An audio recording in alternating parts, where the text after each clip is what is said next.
వేసవికాలం వచ్చేసిందండి. ఎండలు బాగా ఉన్నాయి. సో ఈ ఎండాకాలం మనకి డీహైడ్రేట్ అవ్వకుండా ఉండాలంటే దానికి మంచి రెసిపీ వచ్చేసి రాగి జావ అంబలి. రాగి అంబలి అంటారు కదా, కొన్ని ఏరియాలో రాగి అంబలి అంటారు, కొన్ని ఏరియాలో రాగి జావ అంటారు. సో ఇది ఎలా తయారు చేయాలో, దీనికి కావాల్సిన పదార్థాలు ఏంటో చూసేద్దామా. 1 కప్పు రాగి పిండి, 1 కప్పు పెరుగు, తగినంత ఉప్పు, కొంచెం కొత్తిమీర, అల్లం, పచ్చిమిర్చి, సన్నగా తరిగిన చిన్న సైజు ఉల్లిపాయ ముక్కలు. సో ఇవాల్టి రెసిపీ వచ్చేసి రాగి అంబలి. ఇది ఎలా తయారు చేసుకోవాలో చూసేద్దాం.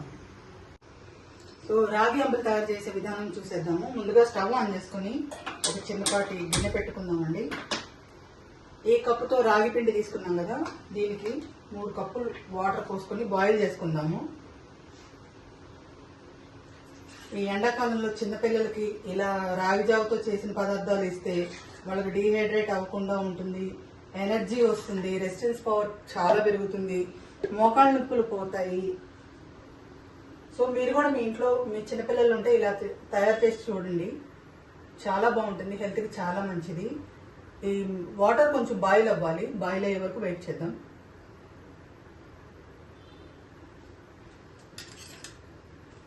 ఈలోపు మనం ఈ పిండిని కలుపుకుందామండి. కొంచెం వాటర్ యాడ్ చేసి చిక్కగా పేస్ట్ అలా చేసుకోవాలి.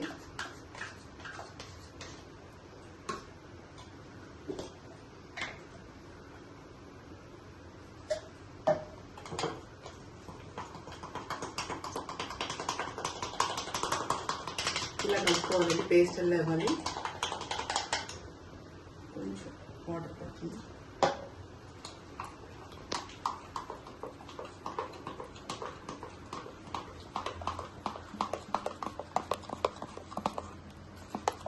ఇలా ఏ కన్సిస్టెన్సీలో రావాలి. చూడండి, బాయిల్ మరుగుతున్నాయి, ఇట్లా రావాలి, బాయిల్ అవుతున్నాయి. ఇంకా తెల్లాలన్నమాట నీళ్లు. ఆ తెల్లినప్పుడు ఈ కలిపిన పిండి యాడ్ చేసేద్దాము. ఇది కలిపిన తర్వాత కొంచెం బాగా గట్టిగా ముద్దలు లేవాలండి. ఆ ముద్దలు మనం ఓవర్ నైట్ సోక్ చేసి పెట్టుకోవాలి. రాత్రంతా నాననిస్తే పిండి కొంచెం పులుస్తుంది అనమాట. ఆ చిన్న పిండే మనకి హెల్త్కి చాలా మంచిది. సో అలా చేసి చూడండి. సో ఇప్పుడు ఇది బాయిల్ అవుతున్నాయండి, చూడండి కలుపుతున్నాను.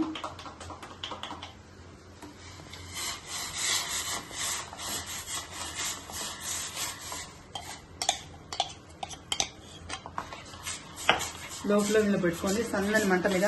అడుగంటకుండా ఇలా తిప్పుతూనే ఉండాలండి. ఒక 10 నిమిషాలు పడుతుంది టైము.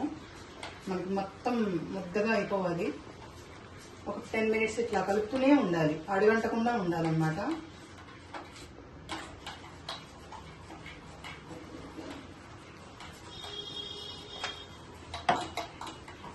చూసారా, ఇలా కలుపుకుంటూనే ఉండాలి. ఇలా రావాలండి,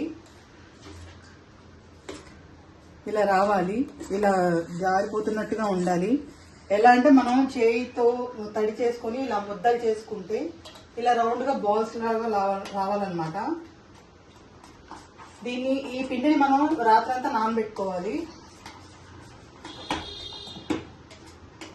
చూసారా, ఇలా రావాలన్నమాట. ఇప్పుడు స్టవ్ ఆఫ్ చేసేసుకుందాం.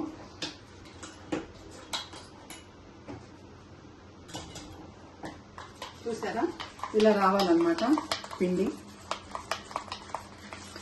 దీన్ని ఓవర్ నైట్ సోక్ చేసి పెట్టుకోవాలి, మూత పెట్టేసి పెట్టుకోవాలి.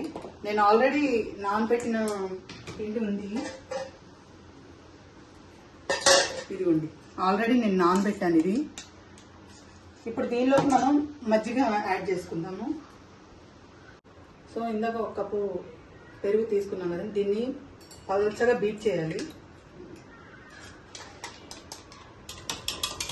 కొంచెం చిక్కగానే చేసుకోండి, మరీ పలుచగా చేయొద్దు. తగినంత వాటర్ పోసుకోండి.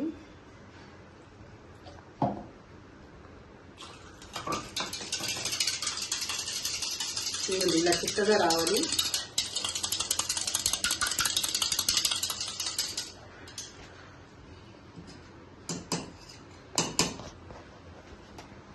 చూడండి, ఈ పిండిలో ఇలా పోసుకోవాలి మజ్జిగ.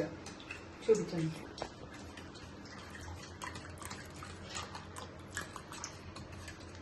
ఇలా బీట్ చేసుకోవాలి. కొంచెం వాటర్ పడతాయి, బాగా చిక్కగా ఉంది మజ్జిగ. చూసుకుని పోసుకోండి, మీ పాల్చదనాన్ని బట్టి చూసి పోసుకోండి. ఉండలు లేకుండా బీట్ చేసుకోండి. ఉండలు ఉన్నాయి కొంచెం ఇది అవ్వట్లేదు అనుకున్నప్పుడు వడగట్టుకోండి. దీనిలో తగినంత సాల్ట్, మీ రుచికి సరిపడా సాల్ట్ వేసుకోండి. కొంచెం ఉల్లిపాయ ముక్కలు ఇలా నలిపి వేసుకోండి. ఉల్లిపాయలు, ఎందుకంటే ఉల్లిపాయలో నీరు ఉంటుంది కదా, అదంతా దీనిలోకి దిగి ఇంకా టేస్ట్ వస్తుంది. సరిపోతుంది. కొంచెం పచ్చిమిర్చి, కొంచెం అల్లం. అల్లం చాలా మంచిది హెల్త్కి, అందులో ఈ సమ్మర్కి బాగా ఉపయోగపడుతుంది. కరివేపాకు, కొత్తిమీర ఇలా సన్నగా తురిమి పెట్టుకుని వేసుకుని ఇంకొకసారి బీట్ చేసుకోండి.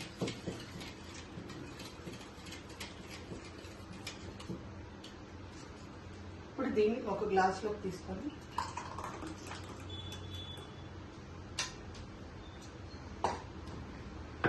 పైన ఇలా గార్నిష్.